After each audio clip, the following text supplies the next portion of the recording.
Hello everyone and welcome back to the space where we say that I can sleep. I hope you guys have been having a very great August so far.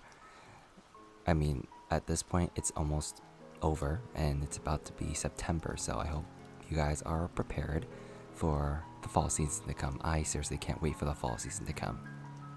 Which I'm sure you guys also cannot wait for this new entry to start, so let's not waste any more time. But as per usual, if you guys are enjoying these readings and would like for me to continue doing these readings, you guys can show your support by leaving me likes, leaving me comments, sharing my stuff. Maybe if you guys would like me to do a Patreon so you guys can do early access, let me know. And you can support me on there as well as my other platforms, all of my platforms like Spotify at iKenSleep, YouTube at iKenWin, TikTok at officially.iKenWin, and Instagram at officially.iKenWin. Let us begin our 43rd ascension into Heaven Official's blessing. Pregnant with evil, a new, unforeseen disturbance. It didn't take more than 2 days before Xilian came to face a major crisis. There was nothing to eat in the shrine. If he was by himself, he'd only need a few steamed buns and a small plate of pickled vegetables for a whole day's sustenance. Maybe pick some cucumbers from the fields to munch on, and he'd be perfectly taken care of. The Puchi villagers provided offerings that were more than sufficient to take care of his daily needs. But now there were 3 more mouths to feed at the shrine, and between 2 live humans and a ghost, it didn't take long before they cleaned him out of rations. The 2 children were alright at least. That damn devil Qirong was possessing the body of a full-grown man and refusing to come out. He constantly cussed at Xilian for feeding him shitty food, but he also ate more than anyone else.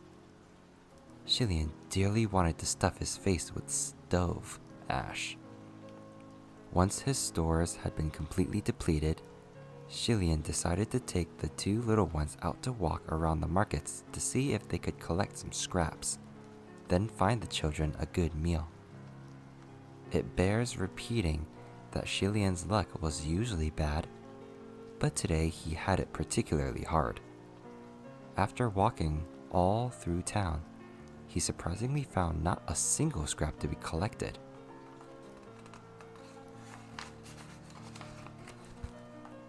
Finally, he stood at a crowded intersection and made a decision. He would pick up his old line of work.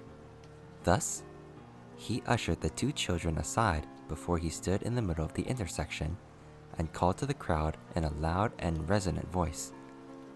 Dear friends and neighbors, today is the first time this humble one has found himself in this fair land.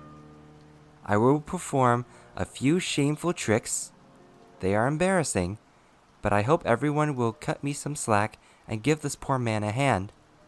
Donate a bite to eat, and grant him some coins for the road. Xilian had a transcendent air. His sleeves were clean and graceful. His voice was clear and sonorous, and his energy was infectious and invigorating. Many idling on the streets soon came over to surround him. What can you do? Show us something interesting. How about plate spinning? Xilian offered cheerfully. The crowd waved their hands. That's not hard at all. It's child's play. What else can you do? Xilian then offered. How about shattering boulders on my chest? That's too old school, too old, the crowd groused. Anything else? Only then did Xilian come to realize that even street performers needed to keep up with the times. What had once been his best tricks were now nothing more than yesterday's news, and there were none left who appreciated his craft. The crowd was about to disperse, and without any other choice, he brought out his ultimate technique. He pulled from his sleeves a bundle of protection charms he had crafted with his own hands and called out again. Free protection charms for watching the performance. They're handmade. Don't walk by and miss this chance. Hearing that there were freebies, the crowd soon returned. What kind of protection charms? Which temple blessed them? Is it the Heavenly Emperor? Do you have any for wealth? Give me a wealth charm, please. Thanks. I want the one from Juyang Senjun. Please save one for me. No, Shilian explained. The ones I'm giving away are from the Crown Prince of Shenle, blessed by Puqi Shrine. Guaranteed effective. Of course they were effective. Thousands of people prayed to the other heavenly officials every day until their ears buzzed with white noise. If they determined something was even slightly too much work, they'd hand it to the junior officials under them. As for Shilian, he only heard a few prayers at most, so who was more likely to actually listen? The crowd scoffed. What the hell? We've never heard of him before. It's okay if you've never heard of him, Shilian assured them. Puqi Shrine is located in Puqi Village, just 3.5 kilometers away. Everyone's welcome to pay a visit, and there's no need to bring offerings. Before he even finished, the crowd broke up. Soon after, every single one of the spectators threw away the charms. Shilian trotted over to pick the charms back up, patting them clean before stuffing them back into his sleeves and not looking the least bit bothered. As he collected them, a pair of cloth shoes stopped before him. Shilian looked up and saw Lang Ying's raven black eyes peeking out from under his bandages, watching him intently.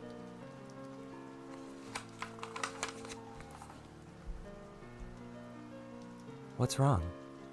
Shilian asked gently. Go over there and sit with Gushi. Just wait for me for a bit. Lang Ying was quiet.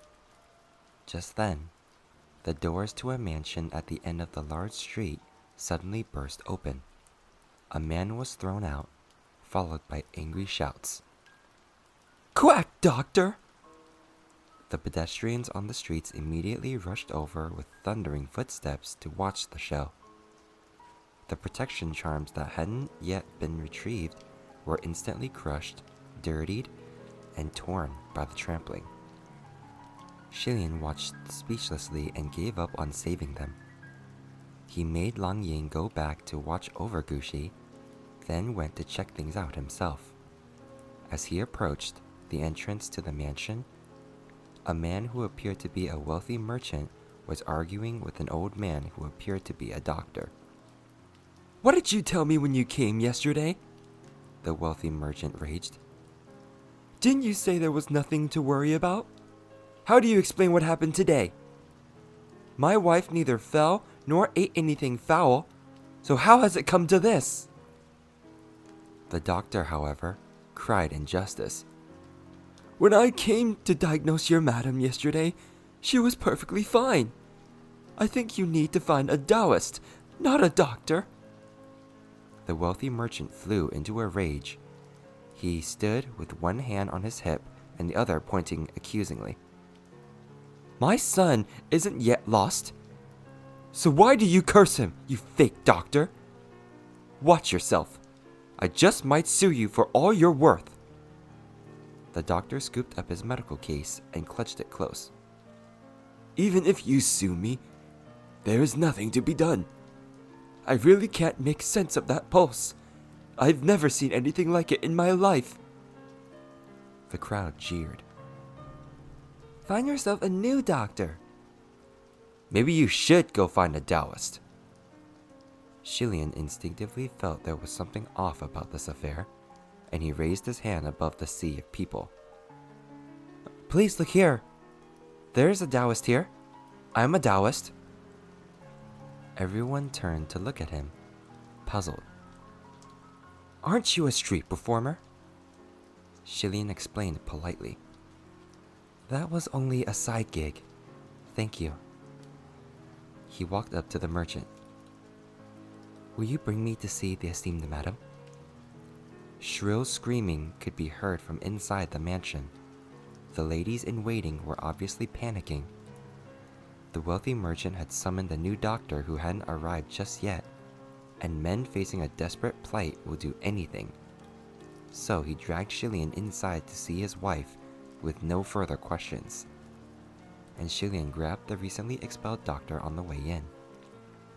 When the men entered the bedchamber, there was blood all over the floor, and a young woman lay upon the large, flower-curtained bed.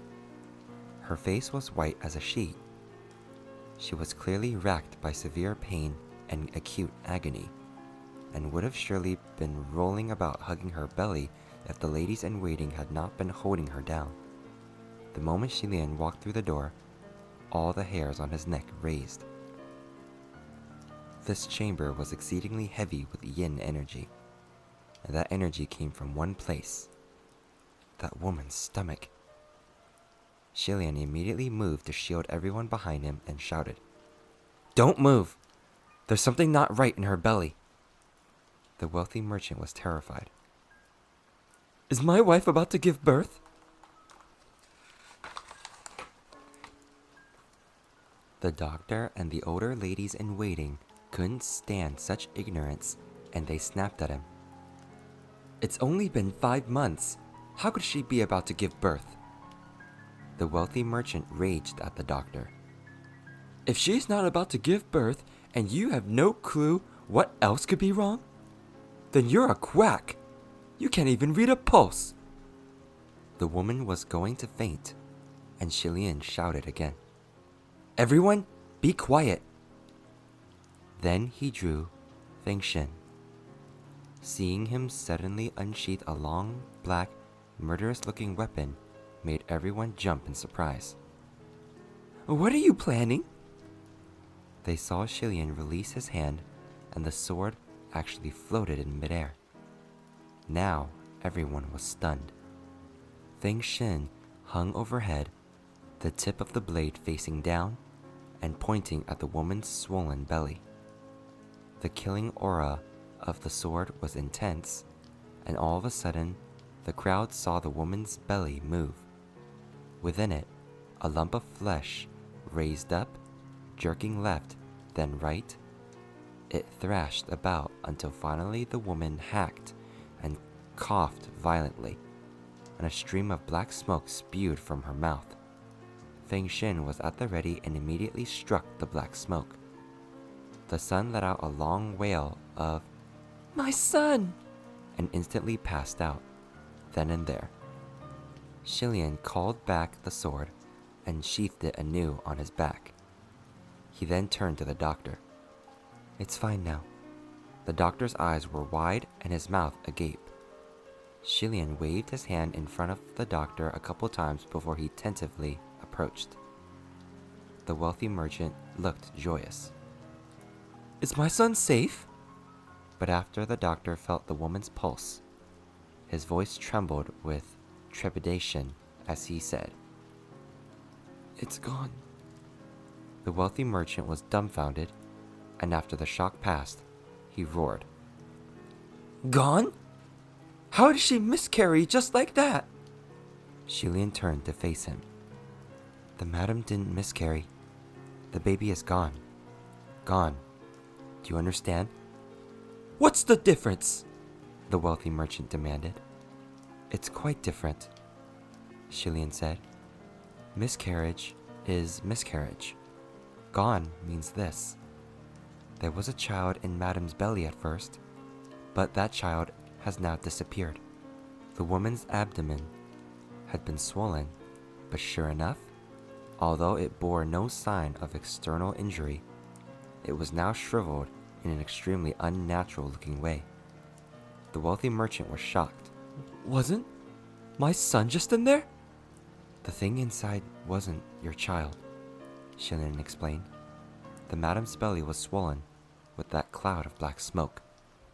Once the doctor was certain the woman had only passed out and there were no life-threatening complications, they left the chamber. "Dao Zhang, how should I address you?" the wealthy merchant asked. "Which temple do you hail from?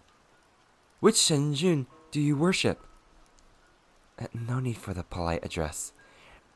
And the name is Xie, Shilian replied. At first, he wanted to say he was from Puchi Shrine, but then the words came to his lips. But when the word came to his lips, they somehow turned into Thousand Lights Temple. When those 3 words left his mouth, his face felt oddly hot. The wealthy merchant made a curious noise. Never heard of it before. It must be quite far away? Shilian didn't know how far it was either. He answered in a small voice. Yeah.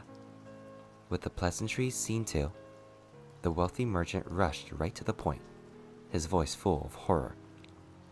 Daozhang, what was that monster earlier? What my wife nurtured in her belly? Was it always that thing? That cloud of black smoke?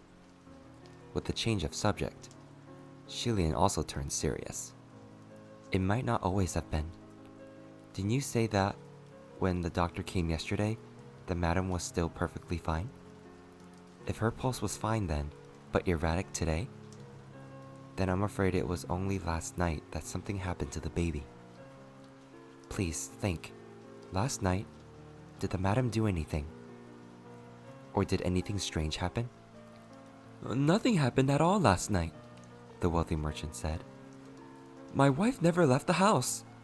After she paid her respects at the palace of Juyang and received this child, we built a small Juyang Shenjun shrine at home so she could chant and burn incense without ever having to head out to a temple. She's incredibly devout. Thought if Feng Shen knew someone worshipped him like this, it would be a real riot. After some thought, he asked, Then, did she have any strange dreams? The wealthy merchant blinked, then exclaimed, Yes! Shilian perked up, and the wealthy merchant continued. Daozhang, you have such godly premonitions. My wife did indeed have a strange dream last night. She dreamt of a small child playing with her and calling her Mom. Halfway through the dream, she felt something kicking in her belly. Then she woke up. Afterward, she came to me happily, going on and on about how the child in her belly couldn't wait to see Mom and Dad's faces, so the child came to greet her first. I humored her at the time as well.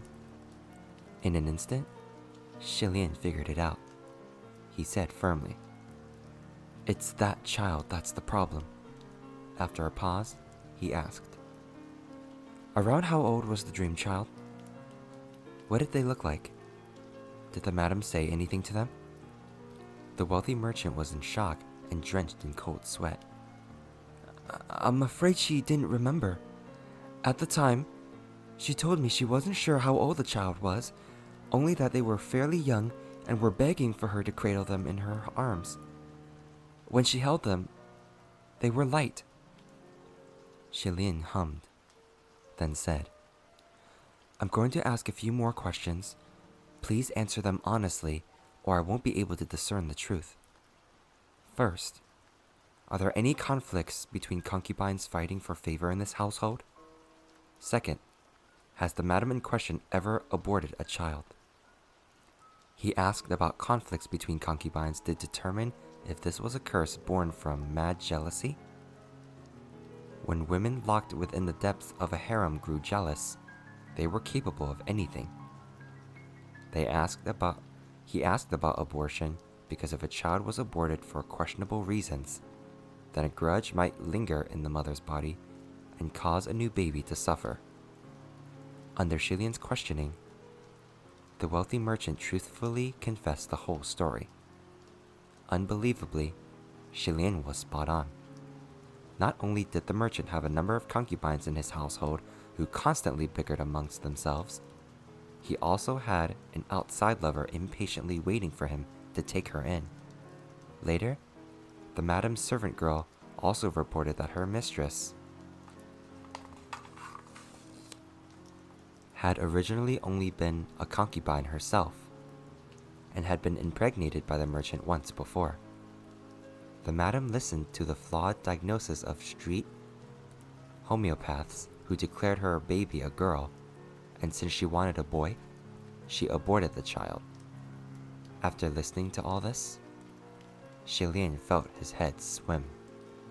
The wealthy merchant was anxious. Dao Zhang, could this be the revenge of that unborn baby girl? That's a possibility, Shilian said, but not a certainty. After all, the madam couldn't tell how old the child was in her dream, or whether it was a boy or girl. Then Dao Zhang, the wealthy merchant said fearfully. if it was only last night that the cloud of black smoke filled my wife's belly, where did my son go? He was probably devoured, Shilian answered. The wealthy merchant shuddered. Devoured? Shilian nodded. Then what should I do now, Dao Zhang? The wealthy merchant was panicking. I have another pregnant concubine. What if that monster comes again? There was another pregnant woman in the household? Shilian raised his hand. Calm down. Let me ask another question. Does the madam remember where she met the child in her dream? She said she vaguely remembered it as a large mansion, but she definitely doesn't recall much else. It was only a dream. Who can remember a dream with clarity? The wealthy merchant clenched his teeth. After over 40 years, I was finally expecting a son. But what misery! Dao Zhang, you'll catch and kill that monster, right?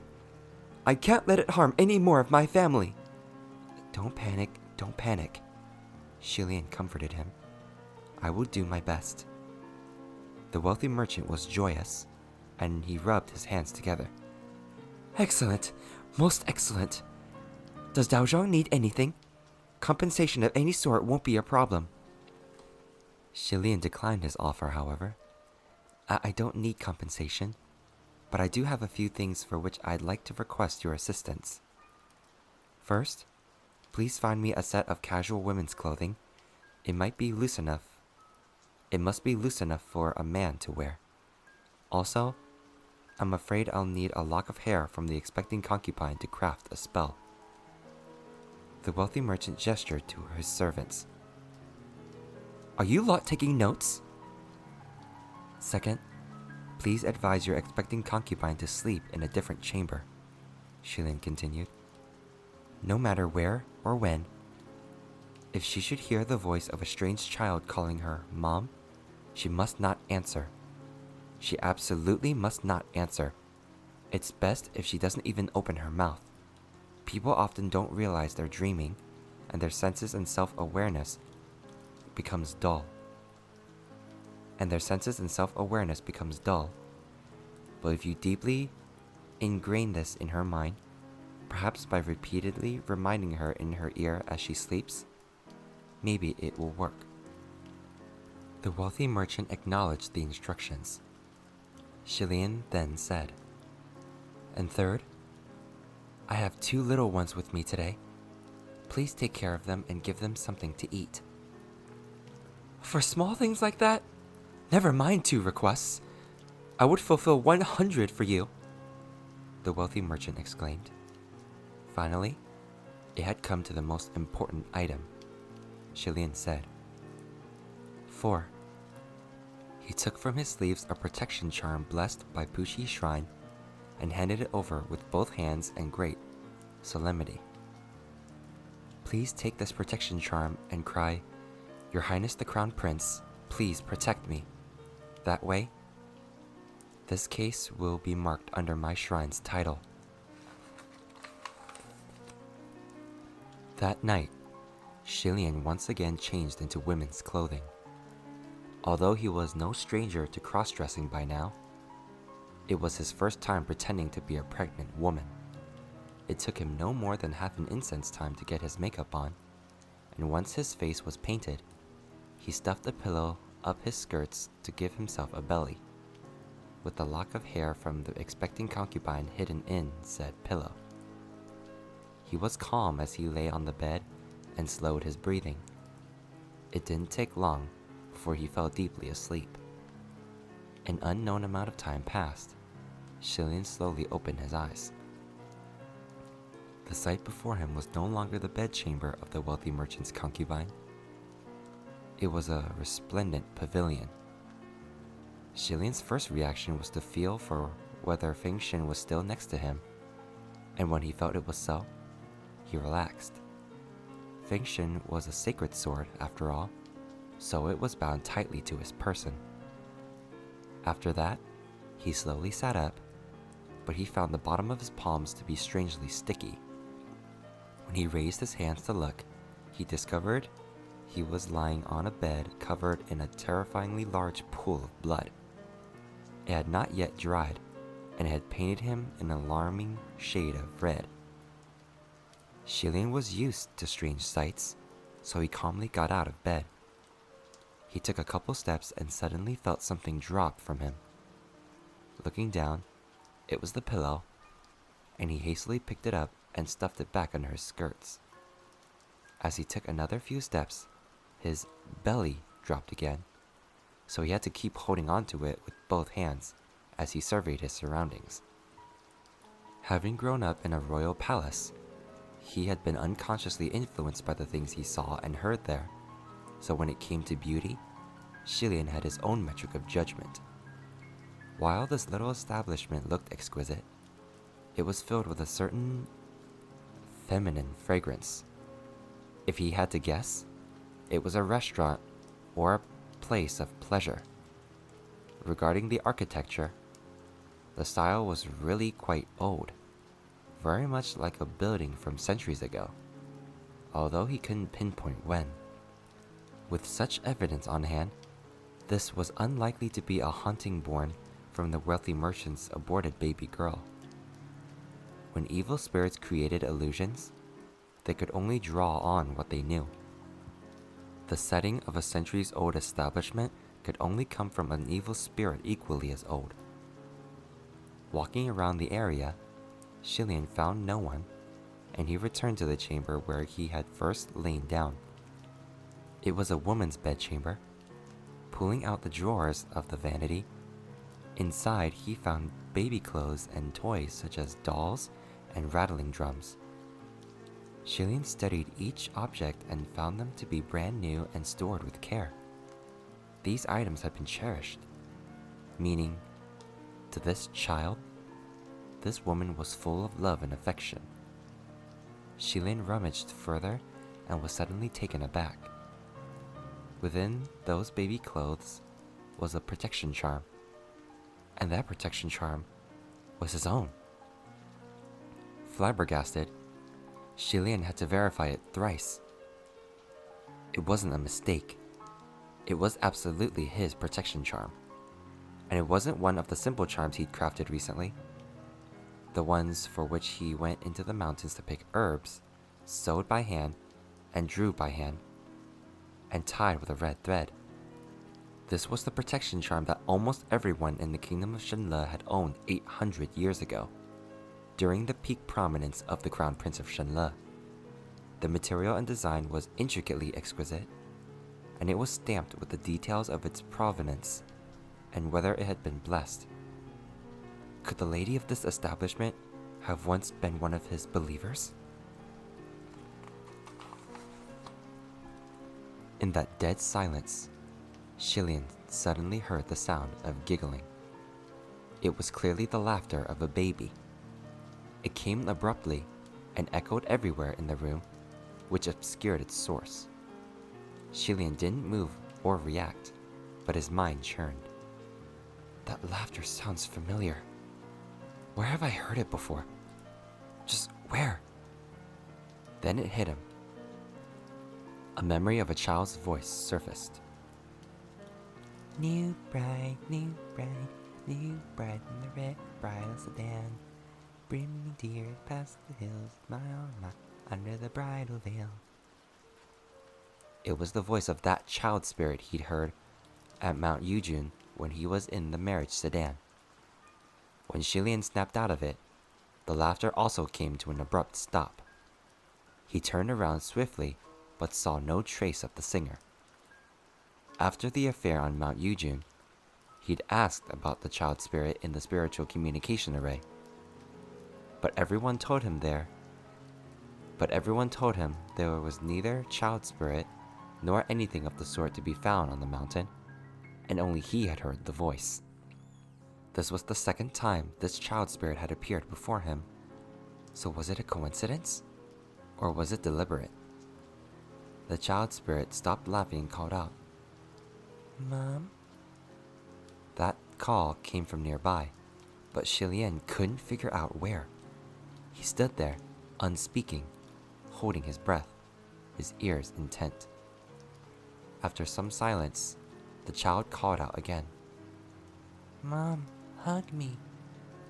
This time, Shilian figured it out. That voice came from his belly. Shilian had been holding the fake belly with both hands, and only now did he realize with astonishment that the pillow in his hands had grown heavier. He smacked it soundly, and a lump of something tumbled out of his clothes. It seemed to be a ghastly pale child, and it spewed some substance from its mouth before scrambling away into the darkness and disappearing. Shilian rushed over to inspect what it had left. The things it had spat out were some clumps of thread and a lock of black hair. It seemed Shilian's illusion spell had worked. That little ghost had wanted to devour Shilian's child the way it did that pregnant woman's, but instead it consumed the cotton stuffed inside Shilian's robes. Soon after, Shilian heard it cry sharply once more, "Mom!" No matter how it called, how pointedly it cried, Shilian never opened his mouth. He had determined that the child spirit was in fact the spirit of a fetus, and this chamber was the room where it or its mother had once lived. Evil spirits took the form and age of what they had been upon their death. Yet it had mostly appeared as a cloud of black smoke or a blurry white shadow. This meant the spirit itself didn't know what it should look like, so it had no proper form. The baby clothes in those drawers clearly hadn't been worn, and that terrifyingly large pool of blood on the bed brought Shilian to conclude that the lady of this chamber had miscarried. Even so, her unborn child already had shape and retained a bit of consciousness. On becoming a fetus spirit, it wanted to return to its mother's belly, and so it had sought out the wealthy merchant's wife. When it called to that woman in her dream, it had been the wrong move for her to open her mouth to acknowledge it.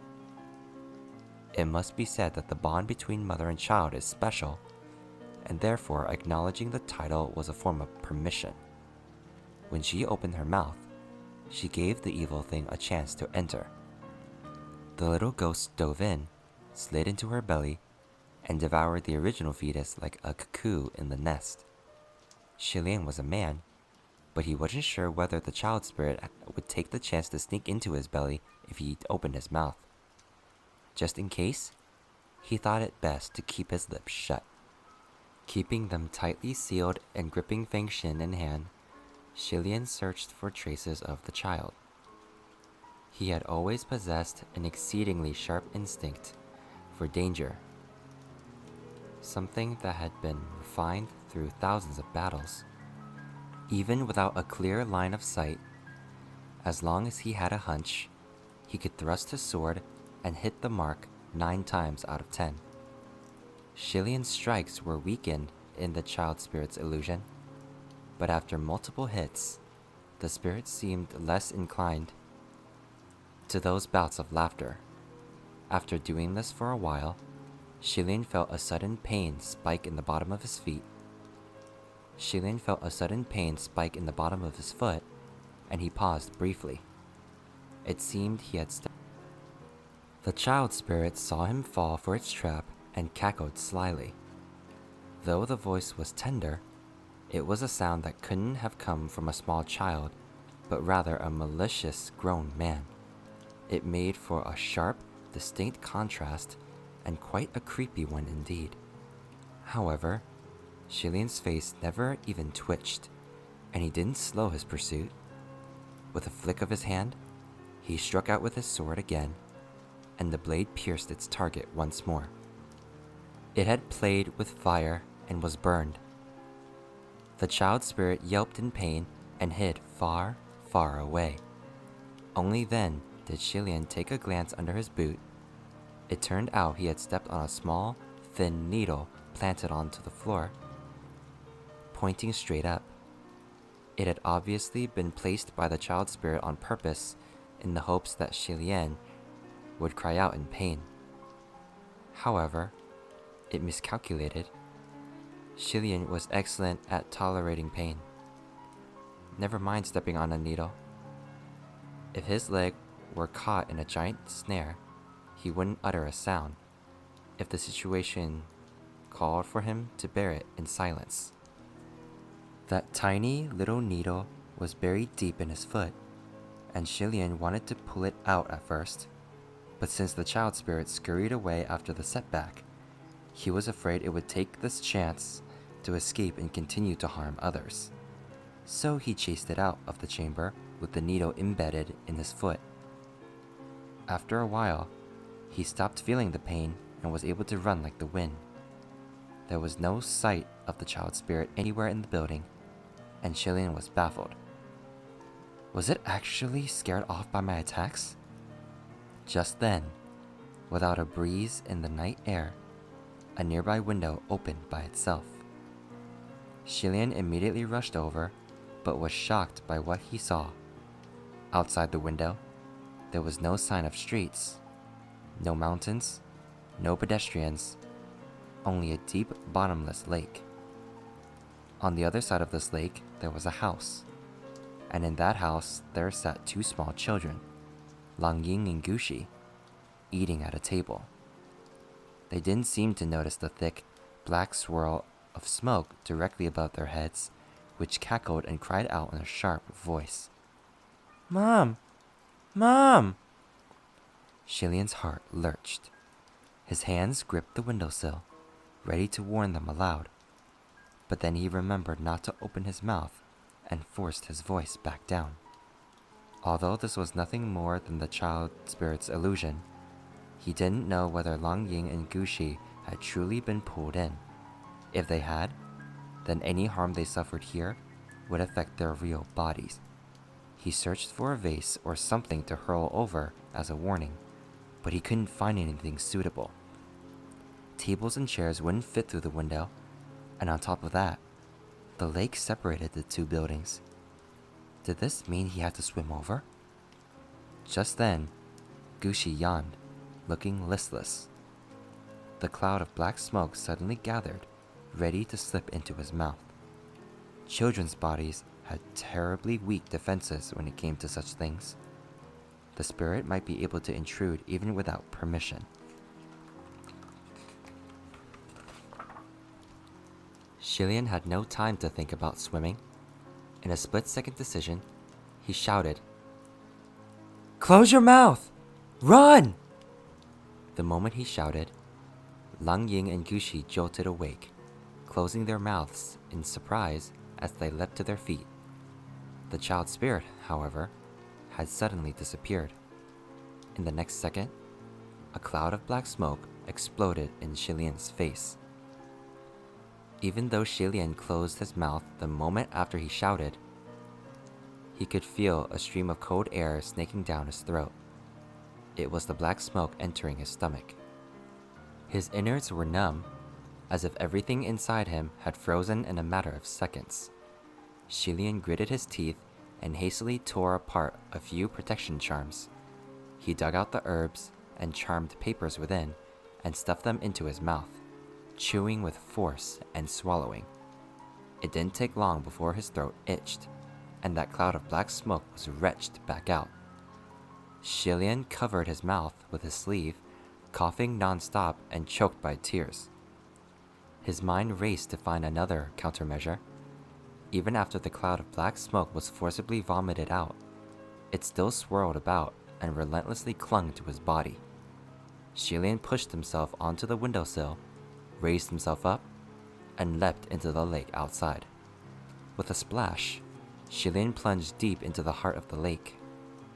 He held his breath, crossed his legs and arms, and assumed a meditative position, letting his body slowly sink to the bottom of that freezing lake.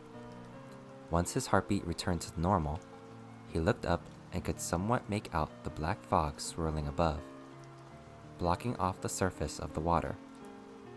Once he emerged, he'd have to gasp in a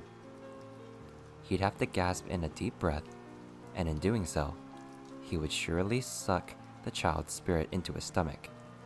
A grown man with a fulsome baby bump wasn't the least bit funny to imagine.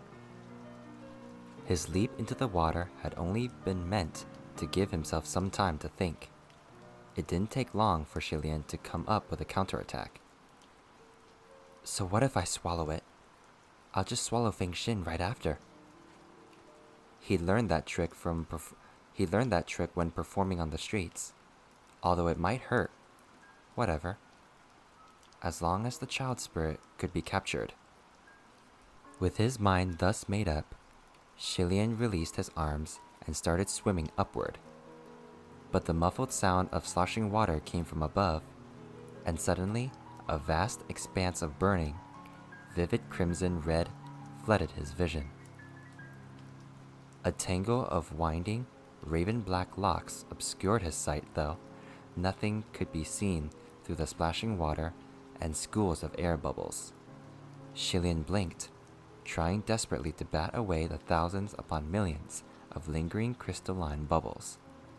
Then he found himself caught by a pair of strong arms. One hand circled his waist, and the other grasped his chin. In the next second, something cold and soft covered his lips.